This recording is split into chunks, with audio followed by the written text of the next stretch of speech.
is the element of the physical world of matter and form. We are all part of and connected to the fertile force that creates life on Earth. Whatever we bring to life through our consciousness or our unconsciousness multiplies and manifests for all that is natural energy of creation. This begins, as with all new life, in the dark, with a seed, an egg, a thought, an idea, or a feeling, a desire, a vision of the future we wished for. The new life begins with a period of incubation in the dark, within the earth, in the womb, or within our imagination. Earth brings balance, regeneration, of light and of dark and of birth, death and rebirth, of activity, rest and renewal that sustains life. The element of earth is our last element. Welcome back, everybody. To the Bell Witch podcast. We're your hosts, Jodie from Mother Serpentine Tarot. And Swailes from the Friendly Green Witch. And we're a bit giddy, aren't we? We're giddy.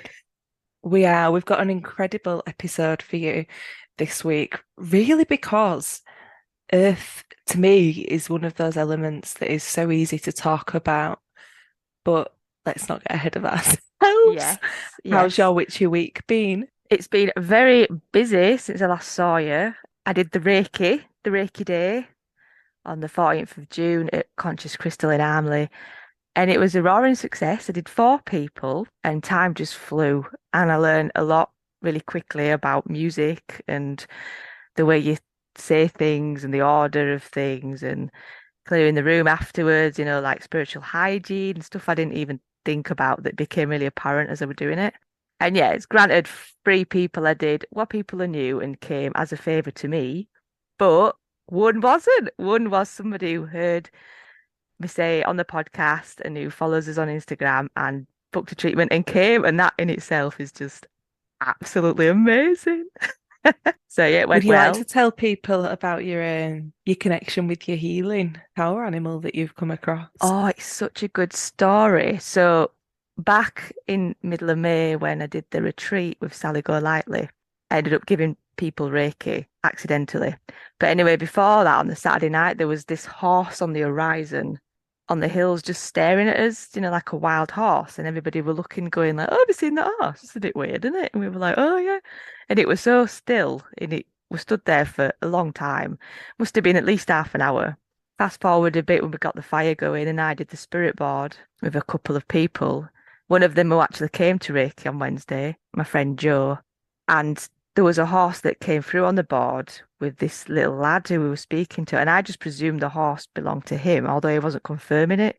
And I could see this horse clear as day. It was like a grey, speckled, shiny fur, really muscly, like a racehorse, really big and sturdy. And it were quite lively and it were jumping around. I didn't think out of it, I just thought it belongs to the little lad. Anyway, so a few days later, the homework with my tutor, the Wiccan lady, was to meditate and try and figure out who your power animal is. And I didn't know, and I've never really attempted it before. So I laid down and attempted this meditation, and I was expecting a vicious snake or a black panther or something with a bit of bite, something with like don't fuck with me vibes.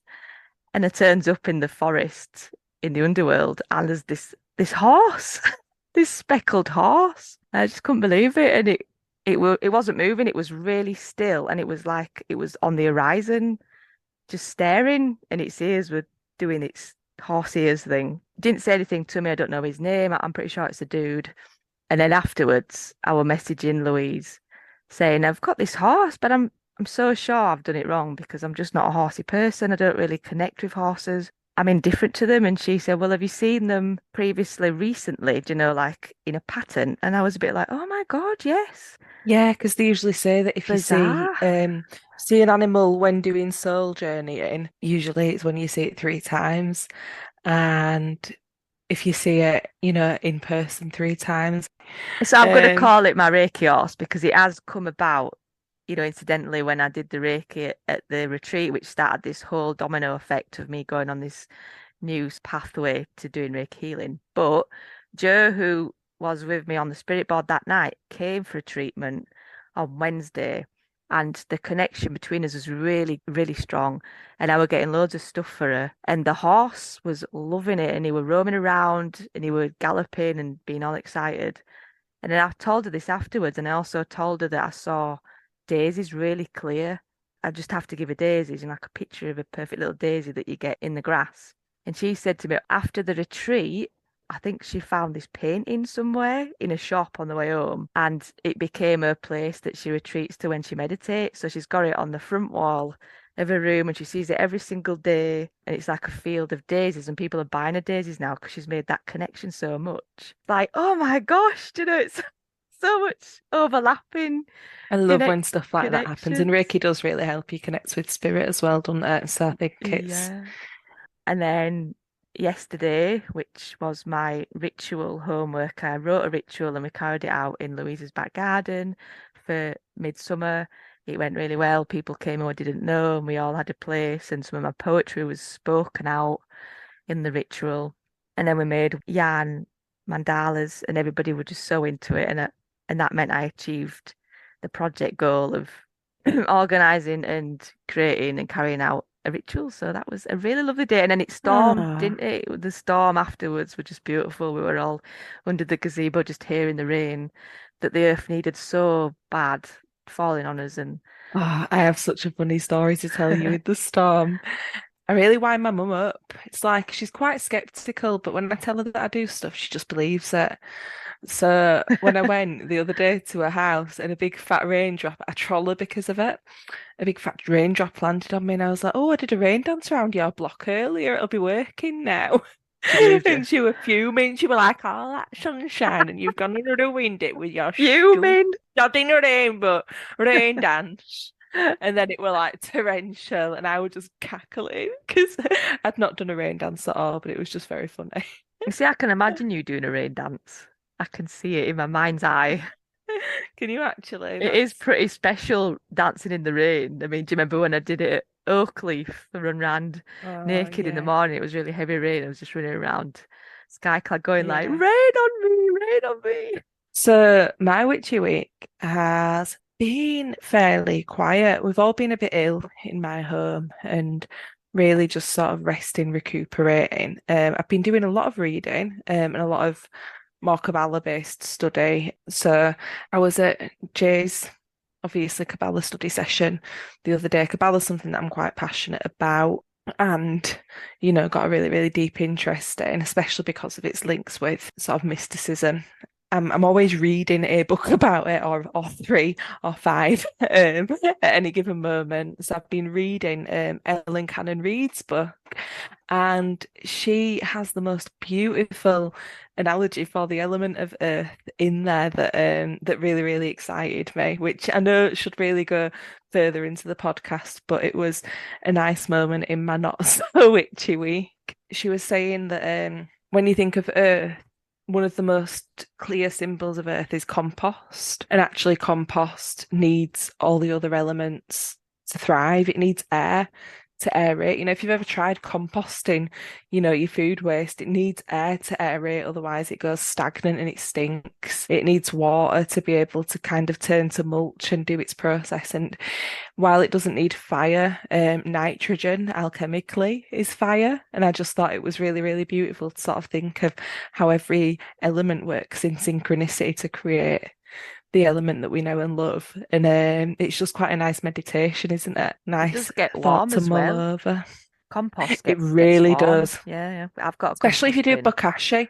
Do you do bokashi? I do. You got me on it, and I won't do anything other Did now. I? It's so Well, good. that is a hot composting method, isn't it? So I did some readings. I was at Tallulah's in Saltaire. That's one of the events where I go the third Thursday every month. And it's been quite a quiet month in terms of bookings for me. I've been focusing more on like classes and things.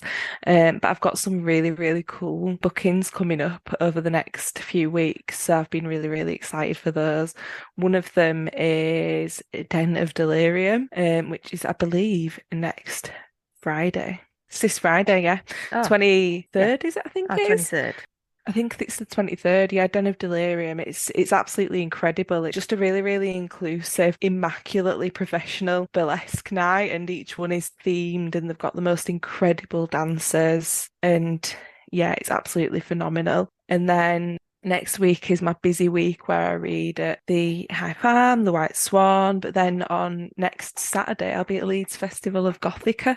So I'm really, really excited for that one. It's one of my favourite events, and I'm like there for them and Den of Delirium at the moment, like sort of resident reader, which is just an absolute privilege because it's a phenomenal event. But there is a ridiculous number of stalls filling up like both halves of the market at the bottom. And there's just so much going on there from like DJs, music. That's the 1st of July. 1st of July. It's Yeah. incredible. And yeah, it's just an amazing, amazing event by people who really, really respect Leeds' influence on the sort of global goth scene and, you know, in how goth unfolded, and done a lot to sort of preserve the gothic history of Leeds. You know, they have like archives and things like that in Leeds libraries because they don't want Nice it all to going. die away. I used to be a right Yeah. hardcore Um, goth me. I used to wear fangs and everything. yeah. A white face and So hot yeah. velvet in Used to love the the white summer. face. Yeah. Dying a day. Yeah. Going to Wendy House or Bendy Mouse, as Oh, they I used to call loved. it. I never heard anyone call it Bendy Yeah, I Mouse. used to call it Bendy's. We And just it, used to call it Wendy's. Yeah. oh, Wendy's, yeah. Bendy Yeah, Wendy's. Mouse. Wendy Mouse. Yeah. It was legendary, wasn't it? And Yeah, absolutely Phonos. incredible. Phonos was legendary. I was too young for phonos. I'm surprised that you're not too young for No, phonos. I met Paul there, my husband. Did you? Yeah, he Right, tied me right, up in yeah. phonos. All the goths used to be at Wendy House, Cockpit, Fab yeah. Cafe. Carpe as well, and there used to be the night at the library pub as well, which was just amazing. Oh, yeah. They've replaced it with another goth night now, but it's definitely more goth and a bit less palatable, if that makes sense. Like, Where's you this know, at the like library? the library pub, yeah. Yeah, I What's it think called it's, now? Nocturnum, Carpe Nocturnum, yeah. or Carpe Noctem. Yeah, and this week, obviously, really, really enjoyed the storm as well and got quite a bit of storm water. I put out my biggest mixing bowl because I have like a really nice little glass jar with a cork on it, and I wanted to fill it up. And I was like, it's just never going to fill because it's too narrow. Like it'd have to be out there for like nights to be able to fill up. So I got a big mixing bowl That's and let good. that fill up because I thought it's wide, isn't it? It's a big surface area. And I managed to fill it anyway with lovely new moon in Gemini storm water, which I believe will be perfect for chaos magic. Powerful stuff. Such a witch Yeah, move, isn't it? Quick, there's a storm. Get all buckets out and all bowls. And, yeah. well, when I went to the ritual yesterday, people were like, oh, I need to go home and put a bucket out. I always think because it's so chaotic is storm energy, and I think a lot of witches use storm water for things like protection magic, but I personally wouldn't because it's so chaotic.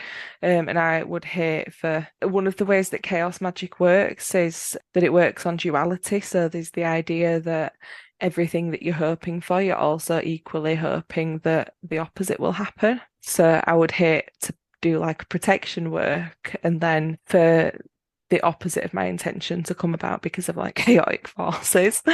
I have read about chaos magic and I do like the sounds of it, but I'm just too much of a control freak to do chaos magic, I think. I'm too much of a But Virgo.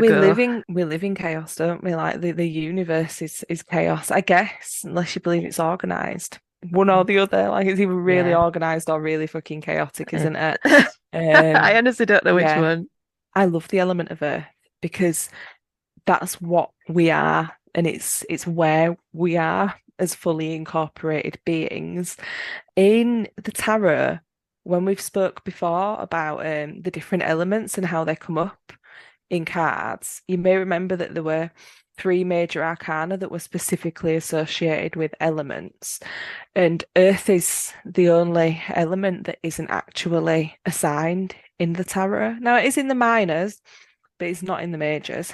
I mean, some people might say that the astrological cards that are ruled by certain elements, you know, say if there's an astrological card for Taurus or Virgo or what have you, they might say, oh, well, those are Earth cards then. But actually, in terms of the elements, there's only three. And I personally have always wondered why, and I think it's because we represent the earth. We are the earth element in any reading.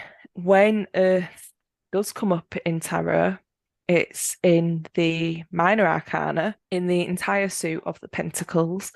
And these are all about things that you can nurture, things that you can cultivate, things that you can have and touch, and seeds that you can plant that you work towards a goal with. So they do include like materialistic goals, so things like career, achieving your full potential, things like home and family. To me, when I think of Earth, that's not what I think of. I can see the analogy. I can see that those are things that we can cultivate, things that we can have and touch and see as ours. But when I think of Earth, I think of getting out there and getting my hands stuck in the mud, experiencing the earth, grounding, walking barefoot outside, planting seeds, being, connected with nature. And that's why for this episode, we've decided to go a bit off piste and to speak with an incredible wild food forager and host an interview with Lisa Cutcliffe from Edulis Wild Food. So here is our interview. Hello and welcome to this week's episode of the Bell Witch podcast, where we are currently going through the different elements in witchcraft, and we've actually got a guest speaker today. So Woo! we've got Lisa Cutcliffe from Edulis Wild Foods, is it called? Yeah, Edulis Wild Food, that's right. It was based Wow. in Leeds. So can you tell us a little bit about how it all began and what's your business all about?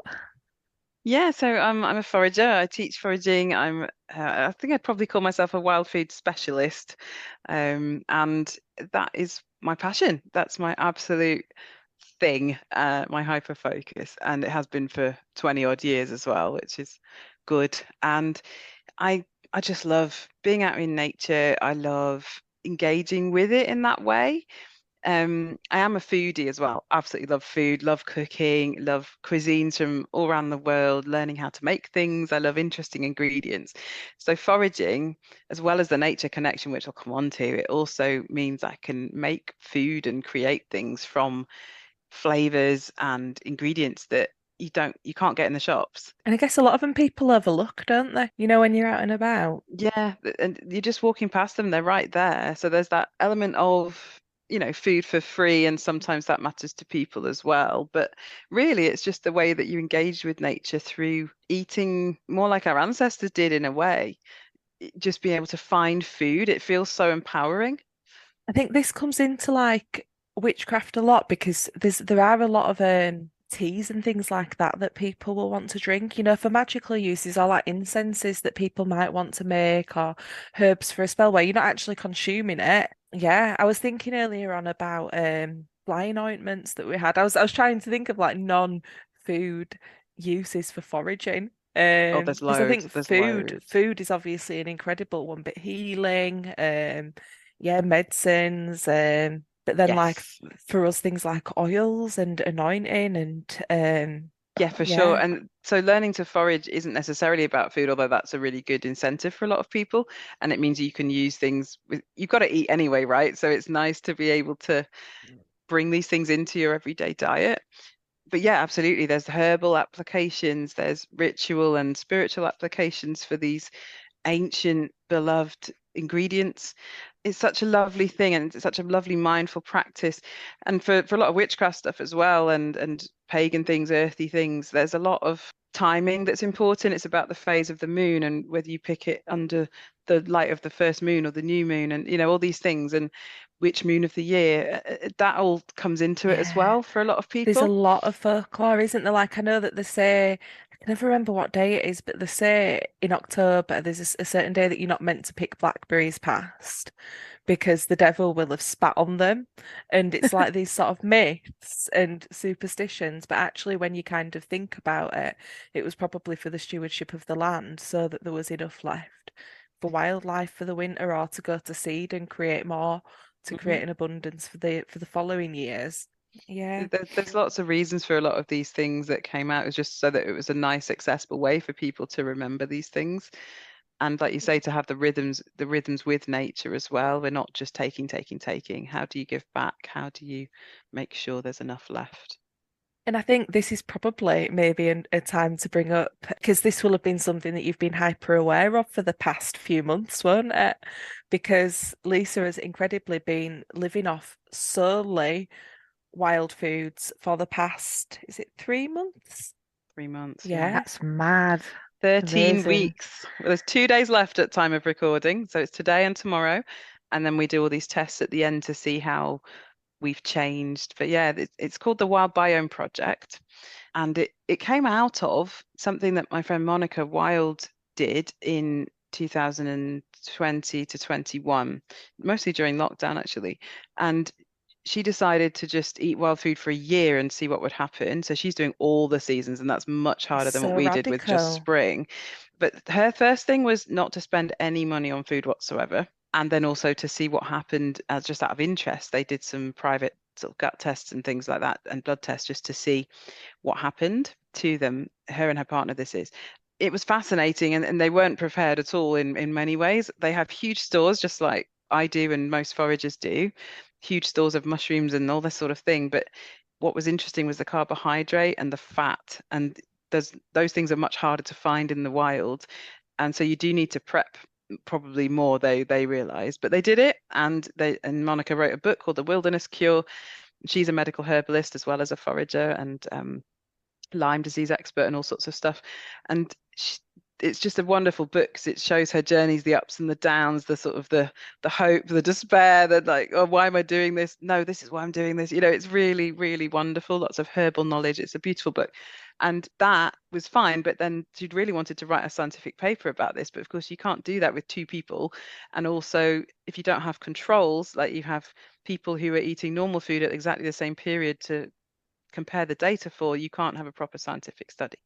So now she said, why don't we do as many people as possible for 3 months, which is a bit more manageable. Some people did 1 month, and we'll test beginning and end with, gut tests and things like that. So the idea was really to see what happens to the gut microbiome, but there's so much else that's affected by it: your mood, your sleep, your weight, your general well-being, and of course, you're foraging more. And I'm imagining you almost like, I don't know, like there must have been a time in history when people would have gone out and had to have get food off the land all the time. Maybe they would have cultivated some, but I think like obviously there would have been times where our diet was mainly foraged foods. And I think that must be, does it take you back to that? Does it make you feel like linked with a more primal version of yourself?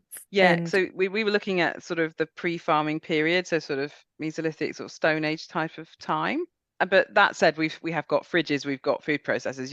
We're not using any of that stuff. We're not trying to live like Stone Age people, but it is pre-farming in terms of we're not having anything cultivated during this project. So that also gets rid of all the chemicals and all the stuff like that. Anyway, it's been really interesting, and it does definitely make me feel more connected to being human in nature. And I yeah. look forward to continuing to eat a lot more wild food than I was doing, even as a foraging instructor. What led me to ask about that was that we were talking about the cycles of seasons and how that's important, obviously, for us in the craft. But Mm. for you, back in autumn and winter, you will have been preparing for, presumably, for what you might be eating in spring, because I guess you wouldn't have wanted to have had like a scarcity of food. Yeah, that's right. So in autumn, knowing that we were doing this, I collected loads of acorns, loads of hazelnuts, laid down some wild meats and things, and tried to get hold of fats as well because that was going to be tricky. And we can also oil some nuts and make oil and that kind of thing. But it makes it all very precious because that's a finite resource. And I didn't know, having not done this before, I didn't know how much I was going to need. So I actually collected tons. And actually, I haven't used a lot of it, which is interesting.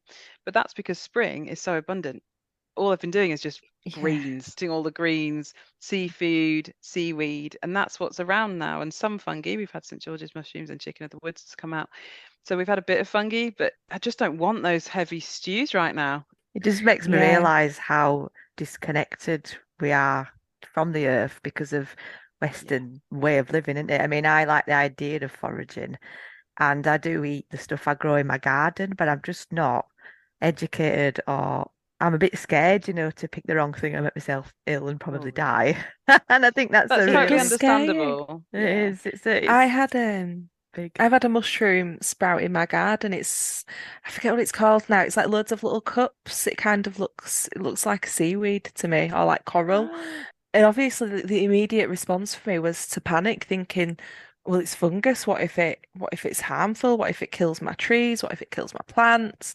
And I looked it up and it was like fine. But I think there is always this caution. We are taught from a young age, with good reason, to be wary of things like, especially mushrooms and plants. I think some people aren't as cautious as they should be with plants because there are toxic ones out there. But I guess, for a lot of our listeners, they have young children, and I think wouldn't it be lovely if people felt more confident in being able to go out and just pick one thing and let the kids eat it. Like I do let my little girl eat blackberries, straight off of the out of the brambles in autumn, and dandelions. She always eats dandelions by like they're a lollipop. She's 9. She knows that they don't taste amazing, just Don't like taste eating great. it. She does it to Oh. make a point of it, I think. But what sort of things do you think we could look for through the year that are easily identifiable, that children can enjoy picking and not worry about? The thing with children is, I think if you just establish the rules at the beginning around foraging, just so that they then don't go and shove anything in their mouth. Like, I think if you reinforce those rules with them every time you go out to do some foraging, then eventually you won't have to say it every time and you won't have to remind them. But I think to start But with, it what has are to be the quite rules? intentional. Well, the rules What are, are the don't put it in rules? your mouth if you don't know what it is, and don't go and do it without an adult with you. I think that Yeah, those sorts of things are really important. And it's okay to take bits home and then we can go and look them up. I think you need to have all that process with them as well. So if they're really young, it might just be right. Okay, mummy says it's okay to eat these, if they're your child.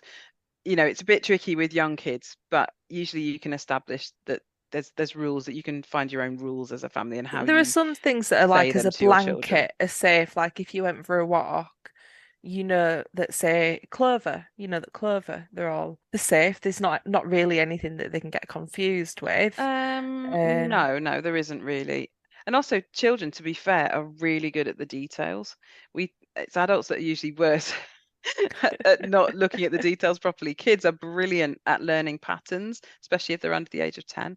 So it's such a joy teaching kids foraging because if you show them a particular plant, you show them all the features and you tell them about any lookalikes and maybe show them the lookalike as well if you can find it, then they will absolutely remember that for the rest of their life. And they're just sponges and they're incredible. And so they're usually correcting the adults when the adults not notice something. That's what I find anyway. That's yeah, So that's good. good to know. yeah, it is. So as long as you are showing them the right thing and being clear, then I find that they're brilliant foragers and they're brilliant at spotting stuff, and they love it. And I think as long as you can find something interesting for them to put it into as well, so that it's not just the finding, although the treasure hunt is half the fun, to be honest, for a lot of people. Um, but it's then doing something with it is also really important. And so one favorite I have is these mushrooms called jelly ears, which grow on elder trees, which is also full of folklore and all that sort of stuff. Elder trees, the elder wand, the sort of sinister folklore around elder. It's from the Christian side of things, but actually in the pagans, it's an amazing tree, and all this sort of thing. So it's Mhm. fascinating. But they grow on elder trees. They can grow on beech and sycamore as well, and they're just these brown, wobbly jelly ears, and they are quite distinctive. There's not much that else that looks like them, which is really helpful. And you can just pick them as they are. They're totally tasteless really on their own, but if you dry them out, then you can rehydrate them in like neat cordial syrup and make sweets. And this is just so much fun for kids. And then my friends' kids, I taught them when they were like 3 and 5, something like that, and they still remember this and they know every tree in the woods near their house which has jelly ears, and they still spot them to this day, and they're like 13 and 15 now, and it's just incredible. And they still have this like, oh, it's jelly ears, and they'll spot them everywhere and they'll always know jelly ears, so Ah, you've got to find a way in that attracts them somehow. Other things, there's nettles, which is a bit tricky with kids because they sting, but they're so useful in lots of things. Dandelion leaves are pretty good. And I think most kids can identify a dandelion. Wild garlic is good. But then again, you can work with them and work on, but this is what bluebells look like, and this is what snowdrop leaves look like, and this is what lords and ladies look like. And those are bad, and we must learn to not pick those by mistake with our wild garlic. So wild garlic is easy, it's abundant, and there's certainly loads in Leeds. And once you get to a spot, you can probably sort of leave them unsupervised in a sense, but you want to check everything into the basket and check it out of the basket as well, and just make sure there's no other leaves that aren't the same in there. How did I get into it? I did forage a little bit as kids. It was blackberries, it was getting elderberries. My dad used to make an amazing elderberry wine. I used to love beach combing. I've always loved that kind of activity.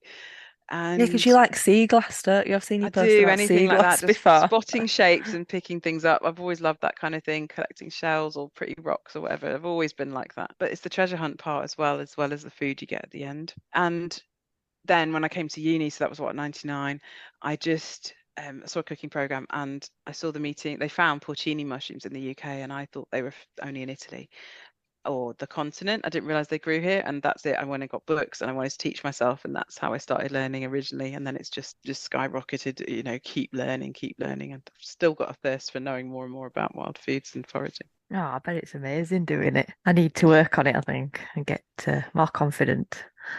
Well, the advice is just find one plant, get to know it, find things to do with it, then find another plant. And that's, you don't have to know everything at all. It's just find something you like the look of, find out what it is, and then, if it's an edible species, it will tell you online or in books. And Baby steps. exactly. And then that plant, and you can forage that plant. You can get elderflower, make elderflower cordial. There's lots of simple things to begin with, or make wild garlic pesto, or make blackberry ice cream. Just use the things you're sure about and add to that list slowly. And if it's not edible, if you are into witchcraft, if you're Of willing to, course. use gloves for things that are, that may, I guess, have toxins that might affect your skin, but you can use things that aren't edible for Absolutely. spell crafting, for incenses.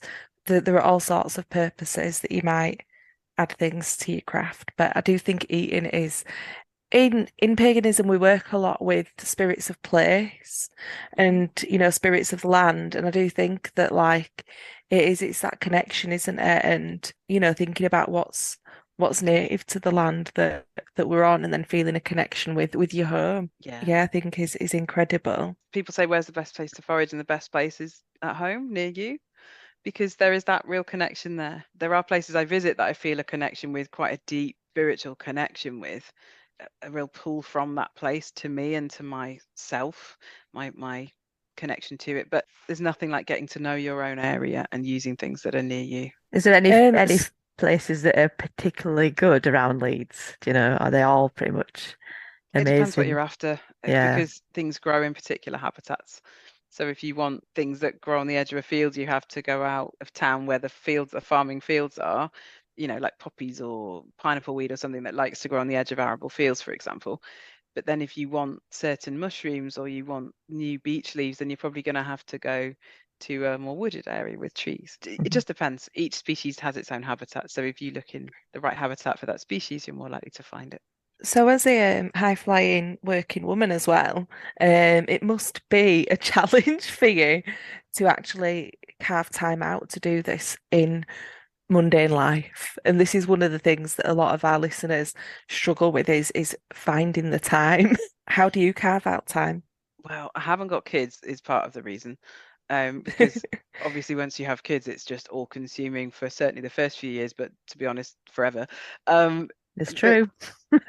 so, I do fill my time because I haven't got kids filling my time, but it is still really hard because I have a full-time day job, and I also teach foraging when I can, and I like to travel a lot. So it is hard. And I think it's just because I'm so passionate about this, it's easier to find time for this than other things like adulting and life in general. So it's just a lot Mhm. easier to do something you love, I think.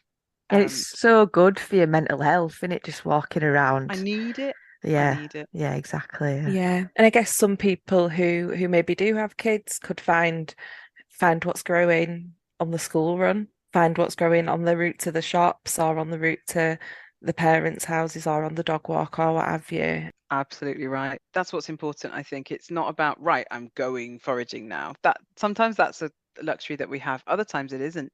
Just get to know where you are, the things you're passing every day or occasionally for different places that you visit. Yes, to walk the dog, take the kids to school, go and visit someone you see regularly. You know, you might always drive past the ginnel that leads to this particular tree, and you could pop in and get some cherries, or pop in and get some blossom from that tree. You know, it's doing all the legwork to find spots in the first place that sort of takes a lot of time, because eventually you just think, oh, I fancy some of this. And over the last 10 years, you've built up spots of where that is, that you've just encountered by these chance meetings. So eventually you build up quite a network of areas that you've spotted things in, and you can actually put a new layer on Google Maps or something and keep a private pin of where they all are. You can do it like that if you don't remember. But I just keep it all in my head, to be honest. I never forget where something good was found, you know, and I just love that map of the world I have now of where I found stuff, and it's such lovely, strong, happy memories as well. I love it. But yeah, you can fit it in anywhere, because as long as you've always got something to pocket to pop some leaves in or whatever you're doing, if you see something that's We great. always say witches love tats, so like a nice woven basket. You could forage some willow, weave your own basket, and then put your things that you forage in there. Yeah, totally. I do often. I always have baskets in the van, but I often just wear it even if I'm just walking somewhere else. I just put it on, because you never know what you're going to find. But I like seeing what springs up in the garden. well, Do you know, like when like a random weed springs up and you're just like, where has that come from? It's always something useful, isn't it? It's always what you need. It always It's amazing how astonishes that me. happens. Yeah. Like what people consider a weed, and then I leave them to grow, and it's like, oh, that's really pretty. Why pull it up? It's so strange. And the bees love weeds. Weeds are a human construct. They're not a type of plant in the sort of scientific sense. Weeds are just beautiful, successful wild plants that maybe aren't too fussy about where they grow, and they grow very easily and readily from their amazing seed dispersal techniques. And so they should be celebrated. They are hugely successful plants, and they're robust, they're tough, they can flourish through a crack in the pavement. I love weeds, and they're often so nutritious and abundant. And they're the ones we should be eating. So eat your weeds, absolutely. Eat your weeds. Yeah. Thank you so much for such an informative and inspiring interview. Is there anything that you'd like us to know? I don't know, like what people ask you. Oh, they ask all sorts of things. Usually, like, do you find magic mushrooms? That's oh the yeah, one. I bet loads of people every time. Do you sell magic mushrooms? I've got a specific magic mushroom guy coming to do. Well, he'll be a lot better more knowledgeable than me. I mean, I know stuff, but not like a proper expert in psilocybin or anything. I think you should totally give yourself a plug. Tell us all about where we can find you and what you offer. Oh, okay, yeah, that's a good idea. Right, okay, yeah, I'll do that. You've got a website, haven't you?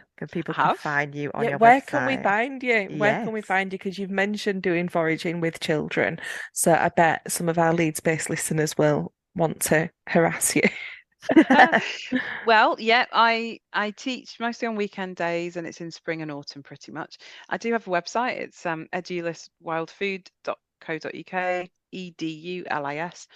The thing I update the most with what's going on and what I'm finding and recipes and ideas and all the stuff, and lately the Wild Biome project, but it'll go back to normal service shortly, is on Instagram. That's where I have all my information, and where you'll get to know me the best will be through Instagram. So that's at Edulis Wild Food. I will respond to things on there if you want to get in touch. Your website's pretty beautiful. I had a quick nosy while we came on, and it is gorgeous design and everything. I just like seeing the cats in the van. You know, like the van and the cats are like roaming around mountains and lakes, and they're so funny. They're really good. I've got 3, but I only ever take 1 or 2 at a time, because I can't manage all 3 on my own. It's just literally like herding cats. What, do you take your cats foraging, do you? Yeah, well, no, sort of. I take them traveling. So we go up to Scotland. They've been on loads of ferries. They've been to loads of the islands. Oh, they've been to Cornwall. They've been everywhere. They're the most travelled little cats in Leeds, I'm sure.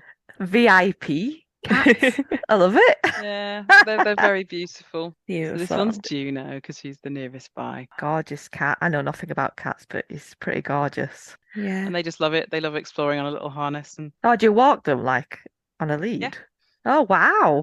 Well, thank you so much for coming at such short notice. Thank you. And good luck in your future endeavours foraging. So we'd like to say a massive thank you to Lisa for that incredible talk, and we hope that it's inspired you guys, as it's definitely inspired us. I feel less overwhelmed now. I might actually go out there, maybe walk around the Chevin, see what I can spot that might look tasty. I mean, I remember when we went somewhere and we were eating the leaves at the bottom of the trees that taste like apple. Wood sorrel. Is that what Yeah, that wood is? sorrel. Yeah, Yeah, there they were taste loads of kind of it. like apple mixed with lemon, didn't they? Yeah. Like apple skin, wasn't it? Yeah, they were a little bit more sour, weren't they? And Loved it. so we're Yeah. figuring the next thing we could do is our table tennis tips again because it was just so much fun last time. Just to kind of give you guys some tips and methods for connecting with the earth with children. And I'm going to start with one of the most basic ones, which is go out walking. And if you feel like you want to have a purpose to your walk, then you could do a little treasure hunt without even foraging. Me and Eartha once joined RSPB and we would look for birds that were local to us and try and identify them. We used to get baskets and do like rainbow treasure hunts, which was always really, really nice. Looking like trying to fill a basket with red things that we could find or brown things that we could find was always lovely. Oh yeah, I've got some cards like that, treasure hunt, scavenger hunt cards that are like find something thin and find something furry. And I'm going to say the subscription box called Mud and Bloom is a little business that do foraging themed activities for you and your children to come together. We have subscribed for quite a long time now. And I just love how it is quite witchy. I mean, it does have a bit of a pagan slant by nature, but some of the stuff they send out, it's always really magical, make a fairy potion, or they did one where you had to make a bird's nest out of ivy wreaths, by curling it around twigs and my kids absolutely love that. And they give you chalk to write on the pavement, making stars out of twigs. And it all sounds really obvious, but you just don't think of it out the air, do you? So it's Yeah, nice. yeah. In this box, there's a few printouts of there's always seeds to plant and watch grow, and there's always stuff to make to eat, like jams, berries, and labels and that. And then I love the bird spotted and the butterfly checklists, and it's a really lovely company. I Hmm. do suggest you go check it out. Mud and Bloom. I think another good way is to do magical based crafts, which I know would probably be similar to some of the things you might find in Mud and Bloom. But as soon as you said ivy, I was thinking of, the willow crowns that me and Eartha have made before, which have just been absolutely beautiful and really, really special to us both. I've done that with leaves in autumn, where you just staple leaves around a Do bit you of paper. staple? Yeah, I know it's naughty, Oh, but I right. take them Yeah, out no, we afterwards. get But willow, we wrap it round, and then we mine's a poke, more basic poke the witch ivy through. version. Yeah. My youngest daughter, she's 16 months old, and I'm making her grow and cultivate and nurture parsley of all things. She has a little green bucket and we planted the seeds, and then I get her to water them every day or two because I want her to know that food doesn't just appear in the supermarket.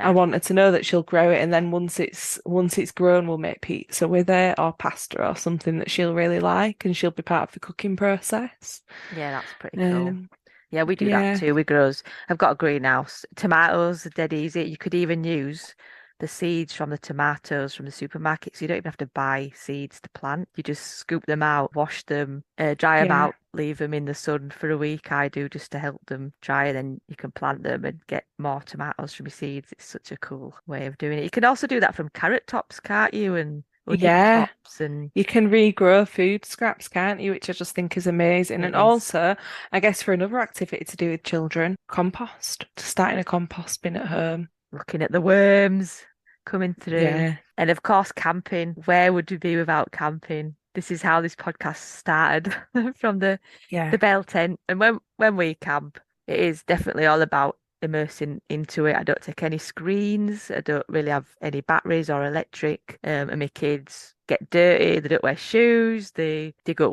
and you worms. should let your kids get dirty. Yeah, Mud isn't this awful, disgusting, pathogen-laden stuff. It's generally pretty clean. Like there should be, getting as muddy as possible. it's got an enzyme Yeah. in it that makes you feel good when it gets into your bloodstream. I remember reading this when I was pregnant with Has Clem. it? That's incredible. Yeah, I think there's some research to show that it lifts your mood and makes you feel more positive. But yeah, barefoot walking, like you said, camping, just hearing the birds when you wake up. I absolutely love camping. I can't wait to go Yeah. Yeah, camping. I'm trying to think of earth-based activities that you can do indoors as well, because I think a lot of these are outdoor ones. Obviously, seed planting can be done anywhere, but I'm kind of thinking maybe baking Mm. would be one because you are taking something to think of the wider idea of the element of earth. It's not all about nature-based connection. It's about cultivating things that are nourishing for us. So things like baking, I would say would probably come under the earth element. I'm a big house plant Enthusiast, yeah. enthusiast. I love house plants. I talk to them and I rake them, and going around watering them is a bit of a ritual. And I Yeah. shake them as well. It's good to shake your house plants because it mimics animals in the jungle going past them, and that makes the roots strong. So there's a little house plant That's amazing. tip Yeah, for you that's there. As really I cool go to around know. just like talking to them, shaking them. Flower pressing is a good one, as well as you can take fabric, like silk fabric and a little mallet and get some nice plants and kind of hammer the plant onto the silk or, natural. It has to be a natural based fabric or it won't take, but you can hammer it on and make like leaf prints to make a nice leaf scarf. Yeah, I did this and I hit too hard and it made a hole in the cloth. Ah, yeah. Right, so I think that concludes our table tennis tips for this episode of It's a tongue twister, It isn't is it? a tongue twister, and it's loads of fun. We do quite like doing it. It's sort of fun, I think fast facts, isn't it? with Earth, we could go on and Yeah. on because it really does include anything that you can see, have, touch, and cultivate, whether that's connecting with nature, whether it's setting goals and intentions, whether it's focusing on your home and family. Don't have to get outside to connect with the element of Earth at all. So have a good think about other tips and let us know what you guys come up with.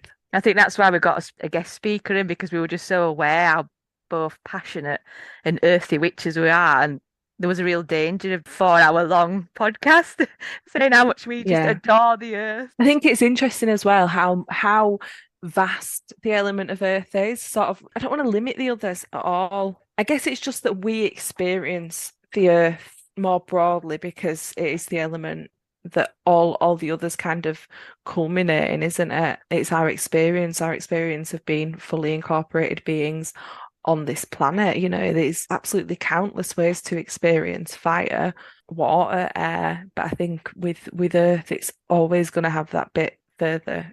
And somebody else who loves Earth, who we would love to shout out today, is Wheat and Chaff, who you can find on Instagram as at Wheat and Chaff, and they are a forager of bones, believe it or not, which I love as a bone reader myself. And I know that Wheat and Chaff also does bone reading and is an excellent source of bone reading kits if you are interested in learning that art yourself. She goes out and finds dead animals and then she takes them home to her own little graveyard, boneyard that she has in her garden where she buries them and treats them properly. She treats them incredibly respectfully. She journals the process. She educates people on what bones are present, what animals, what deformities they may have had. She names them all and, treats them with the utmost respect and reverence and comes out at the other end with these amazing bones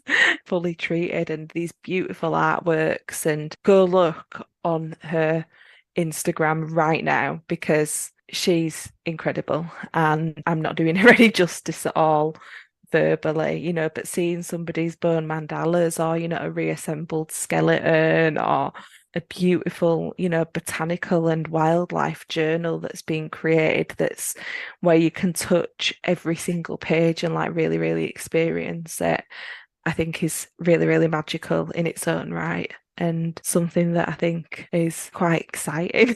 Sounds gorgeous. Yeah, I've not come across them Oh, before. I'll have a look. Should we finish off with my poem? This one is called Transformed Life. It's one of my favourites. I've sent it to quite a few competitions and it is in the pipeline to get put into a magazine at some point. It's taken a while to right. materialise. So this is kind of like a sneak peek. Sleeping in a blanket of deep, rich soil, All this time, I was suspended in a muted existence, something of a life. Birdsong on the blue screen above me was black and white. I was cocooned in a shell of depression that would occasionally crack to let in the light. I would push my fingers through and feel the dirt, perhaps taste the grainy sand, full of minerals and life. Sun in my eyes dazzled me then. The shell closed up again.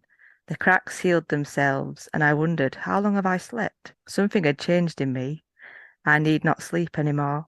I am feeling the healing. I am ready to climb out of the deep.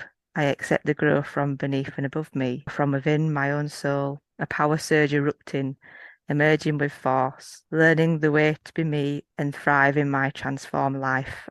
All right. Well, thank you for joining us for the last four Thank you. episode of The Element. It's been an absolute ball to cover all four. And come see me at Leeds Festival of Gothica. Yeah, definitely. No, And I'm come see joking, me I'm at joking. Conscious Crystal. I'm going to aim to do every second Wednesday, subject to change, but I will keep you informed on my Instagram, The Friendly Green Witch, one word. Thank you for listening. If you could, please leave us some stars on Spotify.